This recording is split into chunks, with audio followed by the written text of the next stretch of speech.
أعوذ بالله من الشيطان الرجيم. بسم الله الرحمن الرحيم.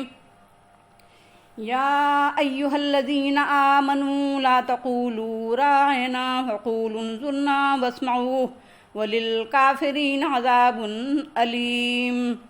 ما يود الذين كفروا من أهل الكتاب ولا المشركين أن ينزل عليكم من خير من ربكم والله يختص برحمته من يشاء والله ذو الفضل العظيم.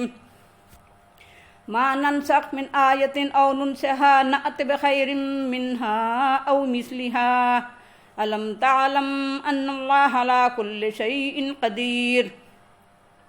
ألم تعلم أن الله له ملك السماوات والأرض وما لكم من دون الله من ولي ولا نصير.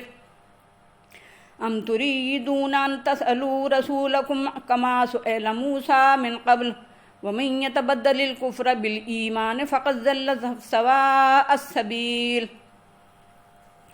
اے ایمان لے آنے والو، تم رائنا مت کہا کرو بلکہ انظر نہ کہا کرو اور توجہ سے سنا کرو. قرآن کی دعوت کا انکار کرنے والوں کے لیے دردناک عذاب ہے. اہل کتاب میں سے جن لوگوں نے قرآن کا پیغام قبول کرنے سے انکار کر دیا ہے، وہ اور مشرک پسند نہیں کرتے تھے کہ تم پر تمہارے رب کی جانب سے کوئی بھلائی اترے، اور اللہ اپنی رحمت سے جس کو چاہتا ہے خاص طور سے نواز دیتا ہے، اور اللہ بڑے فضل والا ہے. ہم جس آیت کو بھی منسوخ کرتے ہیں یا بھلا دیتے ہیں تو اس سے بہتر لے آتے ہیں یا اس جیسی آیت لے آتے ہیں. کیا تم نہیں جانتے ہو کہ اللہ تعالیٰ ہر چیز پر قادر ہے؟ کیا تم نہیں جانتے ہو کہ اللہ ہی کے لیے بادشاہت آسمانوں کی اور زمین کی اور تمہارے لیے اللہ کے علاوہ نہ کوئی دوست ہے نہ کوئی مددگار ہے؟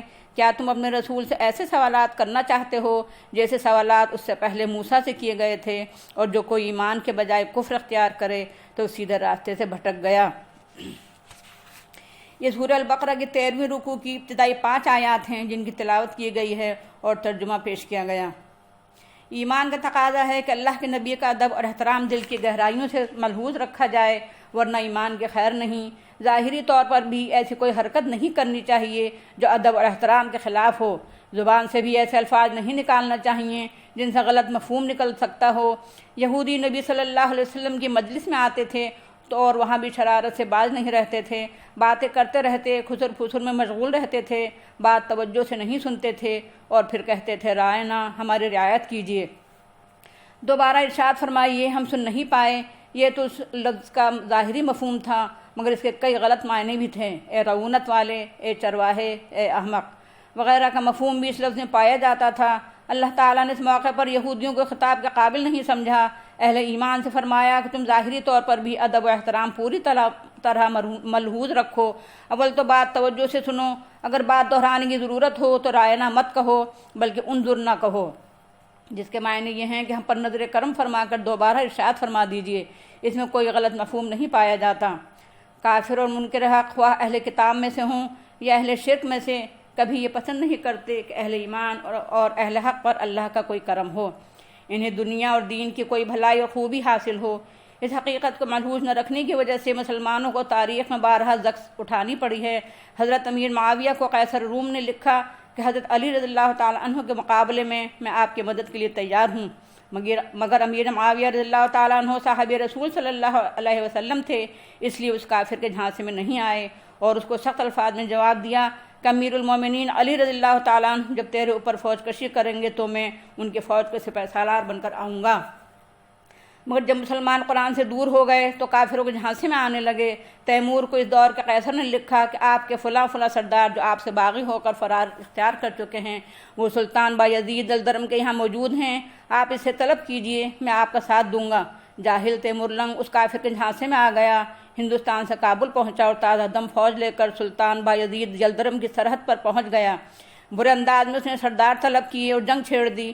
سو اتفاق سلطان بایزید گرفتار ہو گیا اور پھر زندگی بھر تیمور کی قید ہی میں رہا. اس طرح قیصر روم کو سلطان بایزید کی سرگرمیوں سے اور آنن فانن قیصر روم کی جنگی کارروائیوں کا جواب دینے کی صلاحیت سے نجات مل گئی. اس طرح کی مثالیں تاریخ میں بہت ہیں کہ کافروں نے مسلمانوں کو استعمال کر کے مسلمانوں کو زخم پہنچائی ہے، اور آج کل تو کثرت سے اس کی مثالیں موجود ہیں. دنیا کے مختلف ملکوں میں وہاں کے مسلمان نامی حکمرانوں کو استعمال کر کے باطل طاقتیں اسلامی تحریکوں کا استحصال کرا رہی ہیں۔ حضرت محمد صلی اللہ علیہ وسلم کی دعوت اور قرآن کا پیغام قبول نہ کرنے کے لیے کوئی واقعی سبب موجود نہیں تھا اور نہ ہے۔ یہودی شرارت کے طور پر اور مسلمانوں کے دلوں میں شبہات پیدا کرنے کے لیے طرح طرح کے شوشے چھوڑتے رہتے تھے۔ انہی میں سے یہ بات بھی تھی کہ اگر پہلی کتابوں کی اور قرآن کی تعلیمات ایک ہی ہیں تو پھر بعض تعلیمات میں فرق کیوں ہے؟ اور کہتے تھے کہ ہم پر یہ الزام ہے کہ ہم نے اللہ کے احکام اور ہدایات کو بھلا دیا ہے، تو اللہ کے احکام ذہنوں سے معدوم کیسے ہو سکتے ہیں؟ اسی کا جواب دیا کہ اگر ہم بعض احکام منسوخ کرتے ہیں یا بھلا دیتے ہیں یا ذہنوں سے محو کر دیتے ہیں تو اس سے بہتر لے آتے ہیں، کیونکہ ہم بادشاہ ارض و سما ہیں، سارے اختیارات ہمیں حاصل ہیں۔ یعنی ایمان والوں کو اہل کتاب یہودیوں، عیسائیوں اور بت پرستوں کسی کے بھی جھانسے میں نہیں آنا چاہیے۔ وہ تمہارے دوست اور مددگار نہیں ہو سکتے۔ تمہارا دوست اور مددگار تو صرف اللہ تعالیٰ ہے۔ سوالات اگر تحقیق کے لیے ہوں یا شکوک و شبہات دور کرنے کے لیے ہوں تو درست ہیں، اور ایسے سوالات ضرور کرنے چاہیے، مگر ادب و احترام کے ساتھ اور خلوص نیت کے ساتھ سوالات کرنا چاہیے، لیکن زج کرنے کے لیے، ذہن کو الجھانے کے لیے یا دوسروں کو شبہات و شکوک میں مبتلا کرنے کے لیے یا کسی بھی غلط مقصد کے لیے سوالات کرنا گمراہی کا باعث ہے اور کافرانہ انداز ہے۔ اہل ایمان کو ہر ایسے کام اور ہر ایسی روش سے بچنا چاہیے جس سے گمراہی میں مبتلا ہونے اور راہ مستقیم سے ہٹ جانے کا اندیشہ ہو۔ بنی اسرائیل موسیٰ علیہ السلام سے ایسے ہی سوالات کرتے تھے جن میں ان پر بد اعتمادی کا اظہار ہوتا، بے ادبی پائی جاتی، بلکہ وہ تو ایسے سوالات بھی کرتے تھے جو واضح طور پر عظمت الہی کے خلاف ہوتے۔ مثالیں خود قرآن میں گزر چکی ہیں اور آگے بھی آئیں گی۔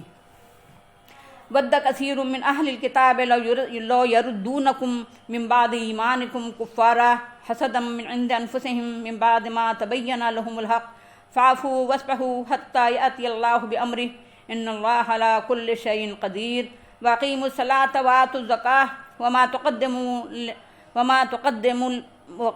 تُقَدِّمُوا لِأَنفُسِكُم مِّنْ خَيْرٍ تَجِدُوهُ عِندَ اللَّهِ إِنَّ اللَّهَ بِمَا تَعْمَلُونَ بَصِيرٌ وَقَالُوا لَن يَدْخُلَ الْجَنَّةَ إِلَّا مَنْ كَانَ هُودًا أَوْ نَصَارَىٰ تِلْكَ أَمَانِيُّهُمْ قُلْ هَاتُوا بُرْهَانَكُمْ إِن كُنتُمْ صَادِقِينَ بَلَىٰ مَنْ أَسْلَمَ وَجْهَهُ لِلَّهِ وَهُوَ مُحْسِنٌ فَلَهُ أَجْرُهُ عِندَ رَبِّهِ وَلَا خَوْفٌ عَلَيْهِمْ وَلَا هُمْ يَحْزَنُونَ۔ اہل کتاب میں سے بہت سے لوگ چاہتے ہیں کہ وہ تمہیں واپس کر دیں، ایمان کے بعد کفر کی حالت میں کفر کی طرف لوٹا دیں، اپنی طرف سے حسد کی بنا پر، اس کے بعد کہ ان پر حق واضح ہو چکا ہے تو ان کو معاف کر دو اور درگزر کر دو یہاں تک کہ اللہ اپنا فیصلہ لے آئے۔ یقیناً اللہ ہر چیز پر قادر ہے۔ اور نماز قائم کرو اور زکوٰۃ ادا کرو، اور تم جو کچھ بھی بھلائی اور نیکی آگے بھیجو گے اس کو اللہ کے پاس پاؤ گے۔ یقیناً اللہ اس پر نگاہ رکھتا ہے جو کچھ تم کرتے ہو۔ اور انہوں نے کہا یہودیوں اور عیسائیوں کے سوا کوئی بھی جنت میں ہرگز داخل نہیں ہو سکتا، یہ ان کی آرزویں ہیں۔ کہہ دو لے آؤ تم اپنی دلیل و حجت اگر تم سچے ہو، کیوں نہیں؟ جس شخص نے بھی اپنی ذات کو اللہ کے آگے جھکا دیا اور انہیں کوکار ہے تو اس کے لیے اس کا اجر ہے اس کے رب کے پاس، اور ان پر کوئی خوف نہ ہوگا اور نہ وہ حزن و ملال میں مبتلا ہوں گے۔ یہ اسی 13ویں رکوع کی بقیہ 4 آیات ہیں جن کی تلاوت کی گئی ہے اور ترجمہ پیش کیا گیا۔ یہ بات اسی درس میں بھی آ چکی ہے کہ یہودی اور عیسائی اور مشرک یہ پسند نہیں کرتے کہ اہل ایمان کو کوئی بھلائی حاصل ہو اور وہ ترقی کریں، وہ پھلیں پھولیں اور فلاح بہبود ہمکنار ہوں۔ اب یہاں سے اس سے اور آگے کی بات بتائی جا رہی ہے کہ یہودی اور عیسائی یہ چاہتے ہیں کہ اہل ایمان کی راہ چھوڑ کر پھر کفر کی راہ پر پڑ جائیں، حق چھوڑ کر پھر باطل میں پھنس جائیں، روشنی کے بجائے پھر باطل کے اندھیاروں میں ٹامک ٹوئیاں مارنے لگیں، اسلام چھوڑ کر سیکولرزم، نیشنلزم اور کیپٹلزم وغیرہ یا یہودیت عیسائیت اختیار کر لیں، عقبہ پسند بننے کے بجائے دنیا پرست بن جائیں۔ وہ چاہتے ہیں کہ ایمان کے بجائے کفر میں چلے جائیں، یہ ان کو محبوب ہے مگر ایمان کی راہ انہیں مبغوض ہے۔ کاش مسلمان ان کے ذہن کو یاد رکھیں اور اپنے ایمان کی حفاظت کریں۔ وہ دراصل مسلمانوں سے جلتے ہیں اور حسد میں مبتلا ہیں اور بغض و حسد میں مرے جا رہے ہیں، باوجود یہ کہ یہ حقیقت ان پر کھل چکی ہے کہ اسلام ہی حق ہے۔ ان کے رویے اور بغض و حسد کے باوجود قرآن مسلمانوں کو اولو العزمی اور وسعت قلب و نظر اور اعلیٰ اخلاق کی تعلیم دیتا ہے۔ تم مشتعل نہ ہو بلکہ ان کو معاف کر دو اور عفو درگزر سے کام لو، اور اس وقت تک جب تک اللہ تعالیٰ جہاد کا حکم نہ دے یا خود ان سے کسی اور طرح انتقام نہ لے تم انہیں معاف کرتے رہو، اور نماز قائم کر کے اللہ کے حقوق ادا کرنے کی فکر کرو، اور زکوٰۃ ادا کر کے بندوں کے حقوق ادا کرتے رہو، اور دوسرے تمام بھلائی کے کام کرتے رہو، کیونکہ جو بھی بھلائی کرو گے اس کا اجر و ثواب اللہ تعالیٰ کے یہاں پاؤ گے۔ یہودی اور عیسائی دونوں انتہائی تنگ دلی اور تنگ نظری اور تنگ ظرفی میں مبتلا ہیں۔ یہودی کہتے ہیں کہ بس یہودی جنت میں جائیں گے، اور عیسائی کہتے ہیں کہ بس عیسائی ہی جنت میں داخل ہوں گے، اور مسلمان بھی کہنے لگے ہیں کہ بس ہم ہی جنت میں جائیں گے، خواہ ہمارا ایمان و عمل عیسائیوں اور یہودیوں سے بھی بدتر ہو، اور چاہے ہم مشرکین کے زمرے ہی میں شامل ہو چکے ہوں، بہرحال جنت میں تو ہمیں ہی جانا ہے، دوسرا کوئی نہیں جا سکتا۔ اس خیال کے جواب میں قرآن کہتا ہے یہ سب ان کی آرزوئیں اور تمنائیں ہیں، یعنی دعوے ہیں بغیر دلیل کے۔ اگر سچے ہو تو اس سلسلے میں اللہ کی کتاب اور رسول صلی اللہ علیہ وسلم کی سنت سے دلیل پیش کرو، کیوں نہیں؟ ہر وہ شخص جنت میں جا سکے گا جس نے اپنی ذات اور نفس کو اللہ کے آگے جھکا دیا ہو، جو نیکوکار ہو اور پوری زندگی میں مسلم اور اللہ کا فرما بردار بن کے رہے۔ ایسے تمام لوگوں کا اجر و ثواب اللہ کے یہاں محفوظ رہتا ہے، ایسے لوگوں کو کوئی خوف لاحق نہیں ہوگا۔ یہ ہے مختصر توضیح اس رکوع کی۔ آئیے اس کے پوائنٹس پر بھی غور کریں تاکہ ان کے ذریعے مزید غور و فکر کی راہ کھلے اور ان کو ذہن نشین کرنا بھی ہمیں آسان ہو جائے۔ ایمان والوں کی اپنی مومنانہ حیثیت اور مسلمانہ منصب و مقام کا احساس رہنا چاہیے۔ اے ایمان والو کے الفاظ سے خطاب کر کے اللہ تعالیٰ اہل ایمان کا اعزاز اور اکرام فرماتا ہے، گویا وہ کہتا ہے میرے وفادار اور اطاعت گزار بندو۔ اے ایمان والو کے خطاب کے بعد جو بات کہی جاتی ہے وہ ایمان کا تقاضا ہوتی ہے۔ نبی صلی اللہ علیہ وسلم کا ظاہری ادب و احترام بھی ضروری ہے۔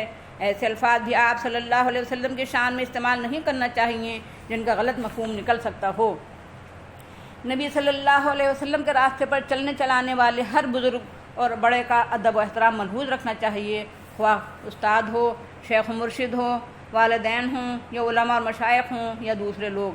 اللہ اور رسول کی باتیں، قرآن و سنت کا احکام توجہ سے اور دل کے کانوں سے سننا چاہیے اور غور و فکر کے ساتھ ان کا مطالعہ کرنا چاہیے۔ اللہ کے رسول صلی اللہ علیہ وسلم کی تعلیم و ہدایت یا اللہ کی کتاب کی تعلیم و ہدایت میں سے کسی ایک بات کا انکار کرنا بھی کفر ہے اور کافروں کے لیے دردناک عذاب مقرر ہے۔ اس لیے ان لوگوں کو جو کفر میں مبتلا ہیں جلد از جلد توبہ کر کے ایمان لے آنا چاہیے، ورنہ وہ عذاب سے نہیں بچ سکیں گے۔ اہل کفر اور اہل باطل، خواہ وہ یہودی ہوں، عیسائی ہوں یا بت پرست اور مشرک ہوں، وہ یہ پسند نہیں کرتے اور نہ پسند کر سکتے ہیں کہ اہل ایمان پر اللہ کا کوئی کرم ہو، یعنی وہ یہ پسند نہیں کر سکتے کہ روحانی، اخلاقی، دینی یا دنیاوی، مادی یا کسی قسم کی بھلائی یا خوبی یا عروج یا اقتدار مسلمانوں کو حاصل ہو۔ یہ بات دنیا کے تمام مسلمانوں کو اپنے پیش نظر رکھنا چاہیے، خواہ وہ عوام ہو یا خواص، علماء ہوں یا عمراء یا حکمران ہوں۔ مگر کفار اور مشرکین کے چاہنے سے کیا ہوتا ہے؟ اللہ اپنی رحمت سے جسے چاہتا ہے نوازتا ہے اور نوازتا رہے گا۔ اللہ تو بڑا فضل و کرم کرنے والا ہے۔ وہ اہل کتاب یا مشرکین کی طرح تنگ دل، تنگ نظر یا تنگ گر تھوڑی ہے۔ وہ ہر اس شخص اور قوم کو نوازتا ہے جسے مستحق سمجھتا ہے۔ قرآن اور محمد صلی اللہ علیہ وسلم سے پہلے کی شریعتیں اپنے اپنے دور کے لیے تھیں۔ اصولی دعوت اور بنیادی باتیں تمام نبیوں اور تمام آسمانی کتابوں کی یکساں ہونے کے باوجود احکام میں کچھ نہ کچھ فرق ہے۔ تورات کا احکام میں اور قرآن مجید کا احکام میں جزوی اعتبار سے اختلاف ہے۔ اللہ تعالیٰ اپنی مصلحت اور حکمت کے تحت ضرورت زمانہ کے مطابق جو احکام تبدیل فرماتا اس جیسے یا اس سے بہتر احکام دیتا رہا۔ بندوں کا خیر خواہ اللہ سے بڑھ کر کوئی نہیں ہو سکتا اور نہ علم اور حکمت اللہ سے بڑھ کر کسی کو حاصل ہو سکتی ہے۔ اللہ تعالیٰ بادشاہ ارض و سما ہے، شہنشاہ مطلق ہے، جو چاہتا ہے احکام دیتا ہے اور جو چاہتا ہے بدل دیتا ہے۔ کسی کو اس میں چون چرا کرنے کی ہرگز اجازت حق نہیں ہے۔ اللہ کے دین، اللہ کی شریعت اور اللہ کے معاونت اور نصرت پر بھروسہ اور اعتماد کرنا چاہیے، کیونکہ حقیقت یہ ہے کہ اللہ کے علاوہ نہ کوئی معاون اور سرپرست ہے اور نہ مددگار ہے۔ اللہ کے رسول صلی اللہ علیہ وسلم کا مرتبہ تو تمام انسانوں میں سب سے بڑا ہے۔ کسی سے بھی خواہ مخواہ سوالات نہیں کرنا چاہیے۔ زک دینا، زچ کرنا، ضیق میں مبتلا کرنا، ستانا، پریشان کرنا اور انہی جیسی پست اغراض کے لیے سوالات کرنا ہرگز جائز نہیں ہے، کیونکہ تہذیب و شائستگی شریعت اور دیانت کے منافی ہے۔ اللہ کے نبی صلی اللہ علیہ وسلم کا ادب و احترام نہ کرنا دراصل کافرانہ جسارت ہے۔ ایسے لوگوں کو اپنے ایمان کی خیر منانا چاہیے۔ جو لوگ نبی صلی اللہ علیہ وسلم پر ایمان نہ لا کر یا آپ صلی اللہ علیہ وسلم پر ایمان کا دعویٰ کرنے کے باوجود جان بوجھ کر سنت نبی کریم صلی اللہ علیہ وسلم کے خلاف ورزی کر کے یا آپ صلی اللہ علیہ وسلم کے خلاف بغض و عناد رکھ کر یا کسی بھی طرح آپ صلی اللہ علیہ وسلم کو ستائیں، وہ گمراہ ہو جائیں گے اور صراط مستقیم سے بھٹک جائیں گے۔ یہودیوں نے موسیٰ علیہ السلام سے صاف کہا تھا، ہم آپ کی بات ہرگز نہیں مانیں گے جب تک کہ ہم اللہ کو کھلم کھلا نہ دیکھ لیں۔ اس طرح کے مطالبے کافرانہ جسارت کا ثبوت تھے، اور ایسے ہی سوالات ان کی گمراہی کا سبب ہوئے۔ کفار اور مشرکین اور اہل کتاب صرف اتنا ہی نہیں چاہتے کہ اللہ کی طرف سے مسلمانوں پر کوئی کرم اور نوازش نہ ہو اور یہ ہر خیر و خوبی سے محروم رہیں، بلکہ وہ یہ چاہتے ہیں کہ یہ کفر اختیار کر لیں، حق پرستی کے بجائے باطل پرستی اختیار کر لیں۔ اہل کتاب خواہش محض بغض و حسد کی وجہ سے کرتے ہیں، کیونکہ ان کو یہ بات شاق گزرتی ہے کہ مسلمانوں کے پاس حق ہے۔ اہل کتاب اور باطل پرستوں کی باطل خواہشات اور بغضانات کے باوجود اللہ تعالیٰ اہل ایمان کو اعلیٰ ظرفی، بلند خیالی اور اونچا کردار اختیار کرنے کی طرف متوجہ کرتا ہے کہ تم چونکہ حق پر ہو اور داعی حق بھی ہو، تم کو چاہیے کہ ان کو معاف کر دو اور درگزر سے کام لو، یہاں تک کہ اللہ اپنا فیصلہ صادر کر دے، وہ ایمان لے آئیں یا اللہ اہل ایمان کو غالب کر دے یا ان سے مقابلے کی اجازت دے دے۔ اللہ ہر چیز پر قادر ہے، وہ اہل ایمان کو غلبہ بھی دے سکتا ہے اور اہل باطل کا زور بھی توڑ سکتا ہے، ظالموں سے ان کے ظلم و ستم کا بدلہ بھی لے سکتا ہے اور باطل پرستوں کو ایمان کی توفیق بھی دے سکتا ہے۔ نماز قائم کرتے رہو اور اس کے ذریعے اللہ کے حقوق ادا کرتے رہو اور اپنی ہمہ پہلو تربیت کرتے رہو۔ زکوٰۃ ادا کرتے رہو، اپنے مالوں اور نفسوں کو پاک کرتے رہو اور بندگان خدا کے حقوق ادا کرتے رہو۔ تم جو کچھ جانی اور مالی یا جسمانی عبادتیں کرو گے اور قربانیاں دو گے، ان کا اجر اللہ کے یہاں پاؤ گے۔ اہل ایمان جو کچھ ایمان و اسلام اور تقوی احسان کی راہ میں کرتے ہیں یا تبلیغ و جہاد کا فریضہ ادا کرتے ہیں، ان سب سے اللہ واقف ہے، اس لیے پورا اجر و انعام عطا فرمائے گا۔ یہودیوں اور عیسائیوں کا خیال تھا کہ ایمان اور عمل میں خواہ کیسے ہی ہوں، بہرحال ہم چونکہ اللہ کے چہیتے اور پیارے بیٹے ہیں، اس لیے ہم کو آگ چھو بھی نہیں سکتی، بلکہ جنت میں ہمارے علاوہ کوئی بھی داخل نہیں ہو سکتا۔ قرآن نے اس کے جواب میں کہا، یہ ان کی آرزویں ہیں، محض تمنائیں ہیں، اس خیال کے پیچھے کوئی علم و بصیرت، ثبوت اور دلیل نہیں ہے۔ اگر تم اپنے اس دعوے میں سچے ہو تو لاؤ دلیل اور ثبوت پیش کرو، کیوں نہیں ہر وہ شخص جنت میں جا سکتا ہے، خواہ وہ کسی قوم اور قبیلے، کسی بھی نسل اور ملک اور طبقے سے تعلق رکھتا ہو، جس نے اپنا چہرہ، اپنی ذات اور وجود کو اللہ کے آگے جھکا دیا، اپنے کو خدا کے حوالے کر دیا اور خود کو اس کے آگے سرنڈر کر دیا اور وہ محسن بھی ہو، یعنی ایمان اور عمل صالح سے اس کی زندگی مزین ہو، وہ ایمان، اسلام و تقوی اور احسان کی خوبیوں سے مالا مال ہو، تو اس کا اجر اس کے حقیقی رب کے پاس محفوظ رہے گا اور ایسے لوگوں کو کوئی اندیشہ اور خوف لاحق نہ ہوگا اور نہ وہ کسی طرح کے حزن و ملال میں مبتلا ہوں گے۔ آج بہت سے مسلمان بھی ظام میں مبتلا ہیں کہ ہم خواہ ایمان اور عمل کے اعتبار سے بالکل کفار اور مشرکین کی طرح ہوں، لیکن بہرحال ہم بخشے جائیں گے۔ ایسے لوگوں کو سوچنا چاہیے کہ اگر یہ عقیدہ اور خیال صحیح ہوتا تو قرآن کے ذریعے اللہ تعالیٰ اس کی تردید کیوں کرتا۔ دوسرے ان کو جواب بار بار پڑھنا چاہیے اور اس پر ٹھنڈے دل و دماغ سے غور کرنا چاہیے جو اللہ نے یہودیوں کو دیا ہے۔ وآخر دعوانا الحمد للہ رب العالمین۔ السلام علیکم ورحمۃ اللہ وبرکاتہ۔